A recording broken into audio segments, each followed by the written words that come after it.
अस्सलामुअलैकुम। उम्मीद है आप सब खैरियत से होंगे। पिपा लेवल 3 का फाइनेंशियल अकाउंटिंग का जो सब्जेक्ट है उसकी सीरीज़ ये स्टार्ट होने वाली है इंशाल्लाह। और टर्न बाय टर्न तमाम चैप्टर्स को इंशाल्लाह हम रिव्यू करेंगे और उसके पास पेपर्स और एग्जांपल्स वगैरह हम प्रैक्टिस करेंगे। तो चलिए आज हम स्टार्ट करते हैं अपना first topic, IAS 16 property plant and equipment. लेकिन ये स्टार्ट करने से पहले कुछ इंट्रोडक्शन ले लेते हैं। IAS IFRS क्या है, GAAP गैप क्या है, IASB क्या है, थोड़ा सा इंट्रोडक्शन जिनको थोड़ा आइडिया नहीं है उनके लिए हम स्टार्ट करते हैं इंट्रोडक्शन से। जो ऐसे रूल्स एंड लॉज जो कि हम डेटा को फाइनेंशियल अकाउंट्स में प्रेजेंट करने के लिए लर्न करते हैं उनको कलेक्टिवली गैप कहते हैं, जनरली एक्सेप्टेड अकाउंटिंग प्रिंसिपल्स। मतलब ये कि ऐसे अकाउंटिंग प्रिंसिपल्स जो कि जनरली एक्सेप्ट किए जाते हैं ओवरऑल दुनिया में। The rules and laws we learn to present the data in financial accounts are collectively called as GAAP. अब उसके बाद हमारे पास आती है IASB, international accounting standard board, जो कि यूके बेस्ड है, जो ग्लोबल अंडरस्टैंडिंग के लिए बनाया गया था, फाइनेंशियल स्टेटमेंट की ग्लोबल अंडरस्टैंडिंग के लिए। अब इसमें हमारे पास IAS और IFRS इंक्लूडेड हैं। पहले हम IAS इंटरनेशनल अकाउंटिंग स्टैंडर्ड्स बनाए जा रहे थे, लेकिन अब जो है इसका एडवांस मोड जो है वो IFRS है, international financial reporting standard. IASB एक ऐसा बोर्ड है, यूके बेस्ड था ये, जो कि फाइनेंशियल स्टेटमेंट्स की ग्लोबल अंडरस्टैंडिंग पे वर्क कर रहा है कि जो भी जहाँ भी फाइनेंशियल स्टेटमेंट बनाई जा रही हैं उसका ऐसे प्रिंसिपल्स और ऐसे रूल्स होने चाहिए कि ओवरऑल दुनिया में कहीं भी आप चले जाएं तो उसको अंडरस्टैंड कर सके हर कंट्री के लोग, ठीक है, फाइनेंशियल सिस्टम से रिलेटेड लोग। तो उसके लिए अब पहले IAS बनाए गए थे, इंटरनेशनल अकाउंटिंग स्टैंडर्ड्स बनाए गए थे, और अब जो है वो एडवांस्ड मोड इसका है IFRS, international financial reporting standard. Almost 18 जो है ये बन चुके हैं, 18 भी इंशाल्लाह अब अनाउंस हो जाएगा, इम्प्लीमेंट हो जाएगा। पाकिस्तानी GAAP में क्या क्या इंक्लूडेड है, IAS और IFRS। पाकिस्तान ने भी इसकी सब्सक्रिप्शन ली हुई है IASB की। तो अब इसके पास पाकिस्तान में जो क्या इंक्लूडेड है, IAS और IFRS और कंपनीज एक्ट, ये दोनों इसमें इंक्लूडेड हैं। अब हम स्टार्ट करते हैं IAS 16 property plant and equipment. ऐसा इंटरनेशनल अकाउंटिंग स्टैंडर्ड जो कि प्रॉपर्टी प्लांट एंड इक्विपमेंट से रिलेटेड है, उससे रिलेटेड तमाम डिटेल्स हमें प्रोवाइड करता है। अब इसमें सबसे पहले हमारा क्वेश्चन ये है कि एसेट क्या होता है। जिन्होंने ऑलरेडी इन कॉन्सेप्ट्स हैं जिनको, उनकी भी रिवीजन हो जाएगी, तो थोड़ा ध्यान से सुनिएगा। एसेट ऐसा रिसोर्स होता है जो कि एक एंटिटी कंट्रोल करी होती है, पास्ट इवेंट से वो उसके पास आया होता है ताकि वो फ्यूचर में बेनिफिट्स ले सके उससे, ठीक है। यहाँ पे ओन्ड बाय एंटिटी जो है वो ज़्यादा इंपॉर्टेंस नहीं रखता है, कंट्रोल्ड बाय एंटिटी इंपॉर्टेंस रखता है, ठीक है। बाज़ औक़ात लीज़ पे भी चीज़ें ली जा रही होती हैं तो वहाँ पे कंट्रोल जो है वो हमारे लिए ज़्यादा अहमियत रखता है, ठीक है। ऐसा रिसोर्स, ऐसी कोई भी आपके पास ज़राए हैं जो आप एक एंटिटी कंट्रोल करती है, किसी पास इवेंट की वजह से उसके पास वो आया है और ताकि वो फ्यूचर में उससे बेनिफिट ले सके, उसको हम एसेट कहते हैं। अब हमारे पास एसेट की डिफरेंट टाइप्स हैं। दो तरह के टाइप्स हैं हमारे पास, करंट एसेट और non current asset. Current asset वो होता है जिससे हम 12 मंथ्स के अंदर अंदर बेनिफिट ले सकते हैं, तो उसको करंट एसेट कहते हैं। मतलब 1 ईयर के अंदर अंदर उसमें से हम बेनिफिट लेते हैं तो उसको करंट एसेट कहते हैं। और जो नॉन करंट एसेट्स होते हैं जिससे हम 12 मंथ से ज़्यादा उनसे बेनिफिट ले सकते हैं, 1 ईयर से ज़्यादा के अरसे में उनसे बेनिफिट हासिल कर सकते हैं, वो हमारे नॉन करंट एसेट होते हैं। अब नॉन करंट एसेट में हमारे पास लैपटॉप भी आ सकता है कि जिसमें हम, ज़रूरी तो नहीं है कि 1 ईयर तक ही उसको यूज़ करें, उससे ज़्यादा भी वो यूज़ हो सकता है। अब नॉन करंट एसेट की फर्दर 2 टाइप्स हैं हमारे पास, टेंजिबल और intangible. Intangible non current asset और tangible non current asset. Intangible की कोई भी फिजिकल एग्जिस्टेंस नहीं होती है, ठीक है, उसको हम बाद में डिस्कस करेंगे IAS 38 में इंशाल्लाह। अभी जो हमारे पास डिस्कशन का टॉपिक है वो टेंजिबल नॉन करंट एसेट, जिसकी फिजिकल एग्जिस्टेंस है, for example land, building, equipment, और इसको हम IAS 16 में इसको स्टडी करते हैं। नो फिजिकल एग्जिस्टेंस का मतलब ये है कि जैसे फॉर एग्जांपल, हाँ, हमारा ऐसा एसेट जिसको हम टच नहीं कर सकते फिजिकली। अब जैसे लैंड है, ये बिल्डिंग है, ये इक्विपमेंट है, तो वो हमारा एक फिजिकल एग्जिस्टेंस रखती है वो चीज़, वो एसेट हमारा, तो इसको इसलिए टेंजिबल एसेट कहा जाता है, टेंजिबल नॉन करंट एसेट कहा जाता है। ठीक हो गया, ये हमारे पास एसेट की डिफरेंट टाइप्स आ गई, ठीक है। टेंजिबल नॉन करंट एसेट की लाइफ को हम 3 पार्ट्स में डिवाइड कर सकते हैं। IAS 16 में हम टेंजिबल ही एसेट को डिस्कस करेंगे। तो अब इसमें हमारे पास 3 पार्ट्स हो सकते हैं उसकी लाइफ के। फर्स्ट वन एक्विजिशन, जब उस एसेट को हम एक्वायर करते हैं, फिर जब हम उसको बिजनेस में यूज़ करते हैं, और जब हम उसको डी रिकग्नाइज या डिस्पोज ऑफ कर देते हैं। ये 3 इसकी लाइफ के पार्ट्स होते हैं। अब हमने बारी बारी इनको स्टडी करना है। सबसे पहले हम देखेंगे acquisition. Acquisition property, plant and equipment की किस तरह हो सकती है, क्या क्या वेज हैं, वो कुछ हम डिस्कस कर लेते हैं। इसमें हमारे पास आता है separate acquisition, in exchange transaction by government grant, in house manufacturing या कंस्ट्रक्शन। सेपरेट एक्विजिशन ये कि आपने कैश दिया, चीज़ ले ली। इन एक्सचेंज ट्रांजैक्शन, आपने किसी चीज़ के बदले में दूसरी चीज़ ले ली। गवर्नमेंट ग्रांट के बदले आपको कोई चीज़ ऐसी मिल गई, फॉर एग्जांपल फार्मर्स, किसानों को अक्सर ग्रांट मिलती है, तो उसके बदले में आपके पास कोई चीज़ आ गई। या इन हाउस मैन्युफैक्चरिंग, जिसकी मैन्युफैक्चरिंग या कंस्ट्रक्शन आपने खुद कर ली। तो ये हमारे पास कुछ तरीके हैं। इसके अलावा भी बहुत सारे तरीके हो सकते हैं प्रॉपर्टी, प्लांट या इक्विपमेंट को एक्वायर करने के। ठीक है, अब हमारे पास ये टॉपिक आ जाता है कि हमने प्रॉपर्टी, प्लांट एंड इक्विपमेंट की कॉस्ट को कैसे कैलकुलेट करना है सेपरेट एक्विजिशन में। कि जब हम कैश के बदले चीज़ ले रहे हैं, ठीक है, कैश दिया और चीज़ ले ली, उसमें हम कैसे PPE की कॉस्ट कैलकुलेट कर सकते हैं। ये एग्जाम में भी आपसे ऐसे क्वेश्चन किया जा सकता है। तो इसका हम फॉर्मेट देख लेते हैं। सबसे पहले हमारे पास आ जाती है लिस्ट प्राइस। जो हमारे पास उसकी लिस्ट प्राइस है वो हमने मेंशन कर दी। अब उसमें क्या ऐड और क्या लेस करना है वो देखते हैं। Trade discount, first of all trade discount, और उसके बाद कैश डिस्काउंट। इन दोनों में डिफरेंस क्या है? ट्रेड डिस्काउंट जो है वो हमें रिटेल प्राइस पे मिलता है, और ये ट्रांजैक्शन की टाइम पे ही कंफर्म हो जाता है। ठीक है, जब आप चीज़ ले रहे हैं उसी टाइम ये डिसाइड हो जाता है कि इतना डिस्काउंट आपको दिया जाएगा। इस डिस्काउंट को हमने लिस्ट प्राइस में से माइनस करना है। फिर आ जाता है हमारे पास कैश डिस्काउंट। इसमें क्या डिफरेंस है? ये हमें सेटलमेंट या पेमेंट के टाइम पे मिलता है। मोस्टली अगर लीज पे चीज़ें, फॉर एग्जांपल हमने क्रेडिट पे चीज़ें ली हुई हैं, तो उसकी अर्ली पेमेंट के लिए या किसी और इस तरह के बेनिफिट के लिए मोस्टली जो शॉपकीपर्स होते हैं वो डिस्काउंट देते हैं, कैश डिस्काउंट। तो वो सेटलमेंट की पेमेंट के टाइम पे जो दिया जाता है वो हमारे पास कैश डिस्काउंट है, उसको भी हम यहीं से लिस्ट प्राइस से माइनस कर देंगे।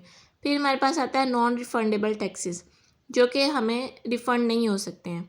अब उसका बेनिफिट हमें क्या होता है कि हम अगर उसको कैपिटलाइज कर लें, उसको हम नॉन रिफंडेबल टैक्सेस को हम लिस्ट प्राइस में ऐड कर लेते हैं, उसको अपने एसेट की प्राइस का पार्ट बना लेते हैं। कैसे कैसे हमें रिकवर होगा? Recover by adding in cost of asset. अब देखें, एग्जांपल हम ले लेते हैं कि हमने कस्टम क्लियरेंस चार्जेस हमने पे किए, टैक्सेस पे किए, जो कि रिफंडेबल नहीं थे, लेकिन हमने वो पे कर दिया। उसके बाद हमने कार हमने वहाँ से ली, उसी के अगेंस्ट हमें चार्जेस पे करने पड़े, तो उन चार्जेस को हम कॉस्ट में ऐड कर देंगे, उस कार की कॉस्ट में ऐड कर देंगे। बाद में कुछ अर्से बाद जब हम कार सेल करेंगे तो हम उस प्राइस के ऊपर ही, उस इंक्लूडेड प्राइस के ऊपर ही उसको सेल करेंगे, जिससे हमें वो जो चार्जेस थे हमारे टैक्सेस के, वो रिकवर हो जाएंगे। ठीक है, आई होप आपको ये पॉइंट समझ आया होगा। नेक्स्ट हमारे पास है डायरेक्टली एट्रीब्यूटेबल एक्सपेंसेस। ये हमारे परचेज से रिलेटेड होते हैं कि जिस तरह की हमारी परचेज है उस तरह की एक्सपेंसेस हैं। इसको भी हम डिटेल में डिस्कस करते हैं। नेक्स्ट आ गया dismantling cost at present value. Present value पे जो डिसमेंटलिंग कॉस्ट होगी उसको भी हमने ऐड करना। डायरेक्टली एट्रीब्यूटेबल एक्सपेंसेस को भी, एट्रीब्यूटेबल एक्सपेंसेस सॉरी, उसको भी हमने ऐड करना है। डिसमेंटलिंग कॉस्ट को भी ऐड करना है, जो कि प्रेजेंट वैल्यू पे होगी। तो हम इन सबको ऐसे कैलकुलेशन कर लेंगे तो हमारे पास cost of PPE, property, plant and equipment आ जाएगी।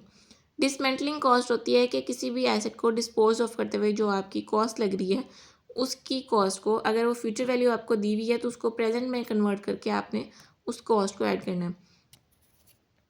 ये हमारे पास प्रेजेंट वैल्यू का फॉर्मूला है कि अगर आपको फ्यूचर वैल्यू दी गई है डिसमेंटलिंग कॉस्ट की, तो उसको आप प्रेजेंट वैल्यू में कैसे कन्वर्ट कर सकते हैं।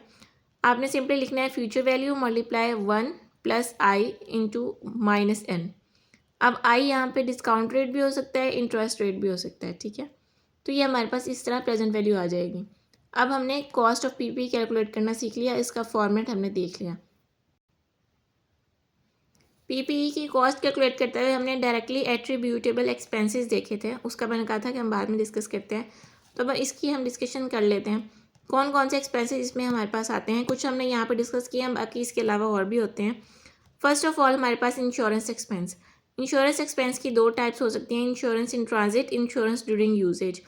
अगर सफ़र में है आपका जो भी एसेट है, अगर वो सफ़र में है तो उसकी आप इंश्योरेंस करवा रहे हैं ताकि वो सही सलामत पहुंचे। अगर कोई इसको ख़तरा हो तो हमारी इंश्योरेंस हुई हो तो उस एक्सपेंस को हम कैपिटलाइज करेंगे, उसको हम अपनी एसेट की कॉस्ट में ऐड कर लेंगे। और अगर आपने यूजेज के दौरान के लिए यूज़ करते हुए के लिए इंश्योरेंस करवाई हुई है कि अगर उसमें कोई शॉर्ट सर्किट या कोई इस तरह का हादसा हो जाता है हमारे एसेट के साथ तो उसकी इंश्योरेंस होनी चाहिए, तो उस एक्सपेंस को हम प्रॉफिट और लॉस में ऐड करेंगे, उसको हम कैपिटलाइज नहीं करेंगे।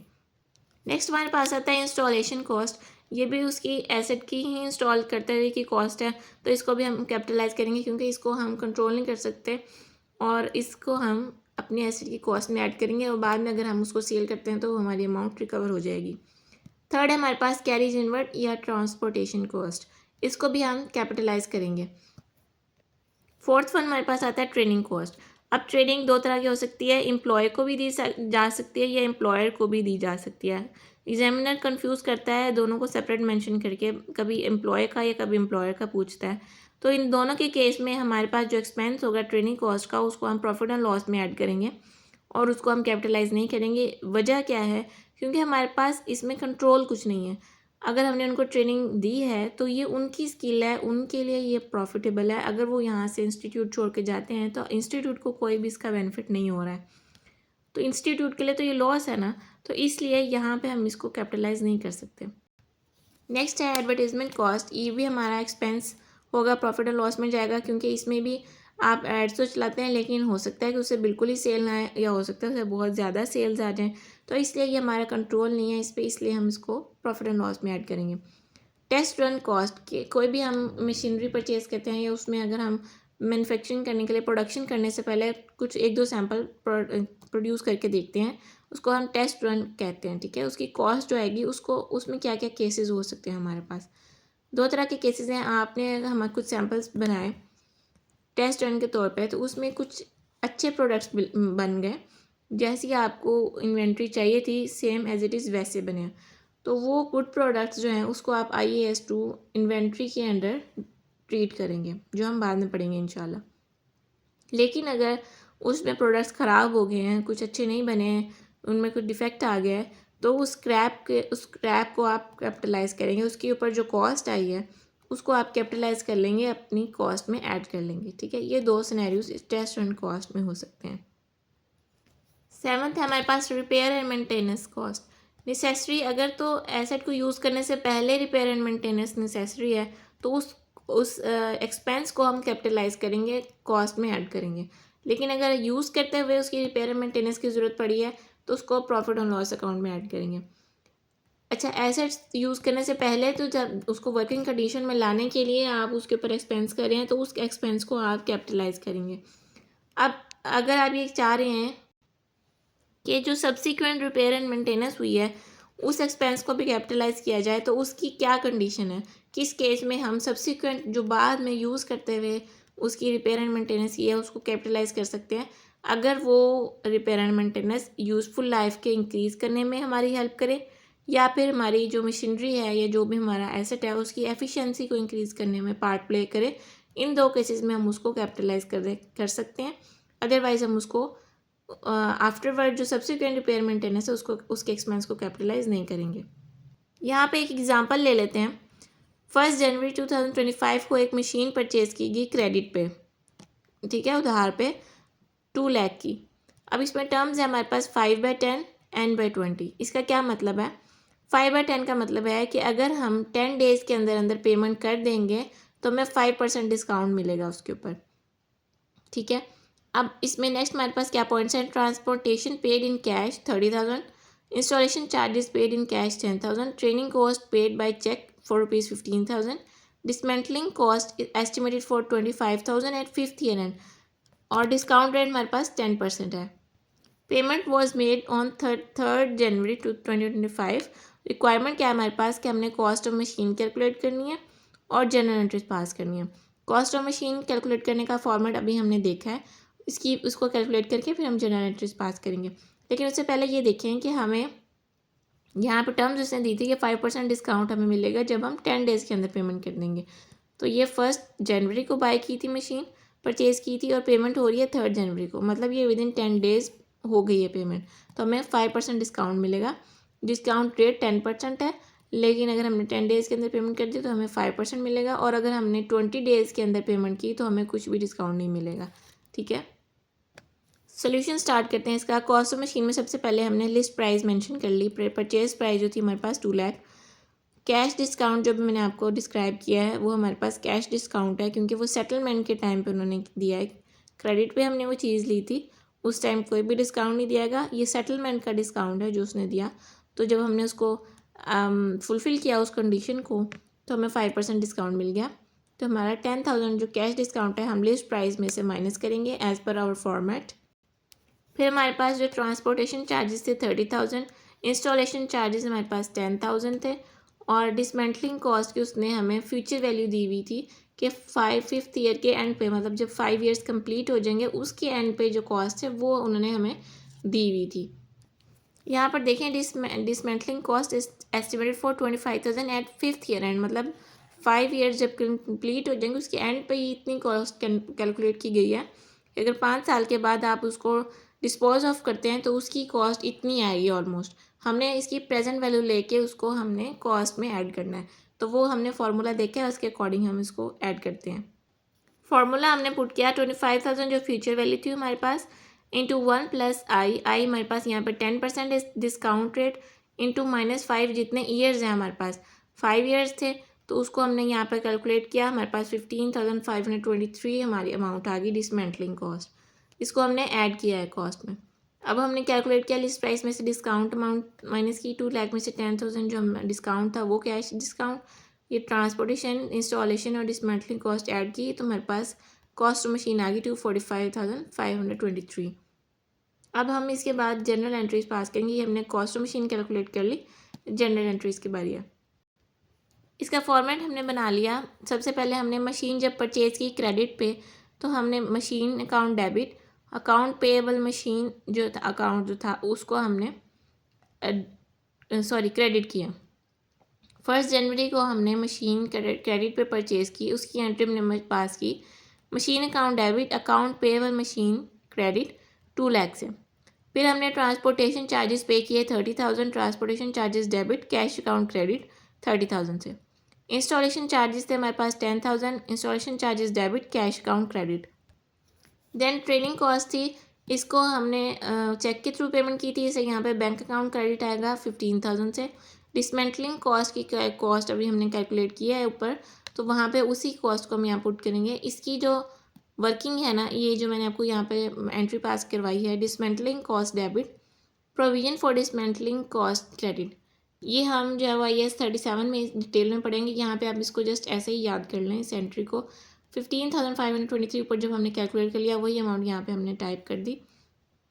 देन हमारे पास आता है account payable for machine 2 lakh है, और क्योंकि वहाँ पे हमने क्रेडिट किया था जब हमने उसकी पेमेंट नहीं की थी, तो हमारे पास वो एक लाइबिलिटी थी। यहाँ पे आके हमारी लाइबिलिटी ख़त्म हो गई। कैश अकाउंट जो है वो हमने 1,90,000 पेमेंट की है, और 10,000 जो हमें डिस्काउंट मिला था वो हमारा क्रेडिट हो गया, उसको हम मशीन से ही लेस करेंगे, हम डायरेक्ट डिस्काउंट यहाँ पे मेंशन नहीं करेंगे। ठीक है, एंट्री में हम यहाँ पे मशीन अकाउंट को क्रेडिट करेंगे। नेक्स्ट हमारे पास एक जनरल एंट्री आ जाती है कि जब हम जो एक्सपेंसेस हम कैपिटलाइज कर रहे हैं उसको हम मशीन की कॉस्ट में ऐड कर रहे हैं, तो उसकी भी एक एंट्री जनरल एंट्री होनी चाहिए।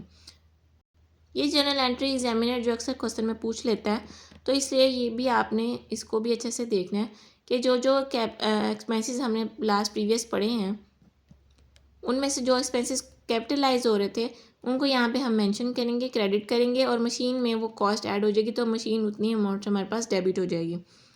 यहाँ पे ट्रांसपोर्टेशन चार्जेस हम उसको ऐड करते हैं, इंस्टॉलेशन चार्जेस को ऐड करते हैं कॉस्ट में, और डिसमेंटलिंग कॉस्ट को ऐड करते हैं मशीन या एसेट जो हमारे पास होता है उसकी कॉस्ट में। तो अब इनके अमाउंट लिख दी, और इनका सम जो हमारे पास 55,523 आ गया, जिस इतनी अमाउंट से हमारे पास मशीन डेबिट होगी। ये हमारे पास थी जनरल एंट्रीज़। अब इसकी जो आपको मैं क्लैरिफिकेशन या इसकी जो लॉजिक है वो मैं आपको टी टेबल से, टी अकाउंट से भी क्लियर कर देती हूँ। जब मशीन अकाउंट हमने बनाया उसमें हमारे पास अकाउंट पेबल फॉर मशीन था 2 लाख जब हमने मशीन परचेज़ की, और हमने जब उसके ऊपर 10,000 हमें जो डिस्काउंट मिला तो हमने वहाँ पे account payable for machine credit कर दिया। अब अगर हम ये तीनों चीज़ें मेंशन नहीं करते हैं तो हमारा बैलेंस तो उतना नहीं आ रहा है जितना हमने जब कॉस्ट कैलकुलेट किया उसमें आ रहा था। यहाँ पे जब हमने कॉस्ट कैलकुलेट किया पीछे वर्किंग में, तो यहाँ पे हमारे पास 2,45,523 अमाउंट आ रही है मशीन की, ठीक है। लेकिन अगर हम इन एंट्रीज़ के अकॉर्डिंग यहाँ पे अकाउंट पेबल मशीन हमारे पास क्रेडिट है, तो मशीन अकाउंट में हमारे पास एक ये एंट्री आ रही है, और सेकेंड एंट्री हमारे पास ये 10,000 से मशीन के अकाउंट की आ रही है, ठीक है। उसके अलावा हमारे पास ये तो जनरल एंट्री है ना, ये तो हमने बाद में किया, इसी एंट्री की तो मैं आपको लॉजिक पेश कर रही हूँ ना, ठीक है। तो इसके अलावा हमारे पास सिर्फ 2 एंट्रीज़ थी जो हमने यहाँ पे वैल्यू पुट की है। तो इन 2 एंट्रीज़ के साथ तो हमारे पास 1,90,000 अमाउंट आती है, जो कि हमारी मशीन की कॉस्ट नहीं बन रही है। तो ठीक है, उसके लिए फिर हमने उन कॉस्ट को यहाँ पे ऐड किया है मशीन अकाउंट में, जो कैपिटलाइज हो रहे थे हमारे पास, ठीक है। उनको जब हमने यहाँ पे पुट किया तो उसके बाद हमारे पास बैलेंस कैरी डाउन जो मशीन का आ रहा है वो हमारे पास मैच कर रहा है कॉस्ट ऑफ मशीन से जो हमने प्रीवियस कैलकुलेट किया, राइट। इसलिए फिर वो हमने जनरल एंट्री पास किया जहाँ पे हमने इसकी कैपिटलाइजेशन को शो किया। एग्जाम्पल के बाद हम कुछ थोड़ा सा थ्योरेटिकल पोर्शन डिस्कस कर लेते हैं।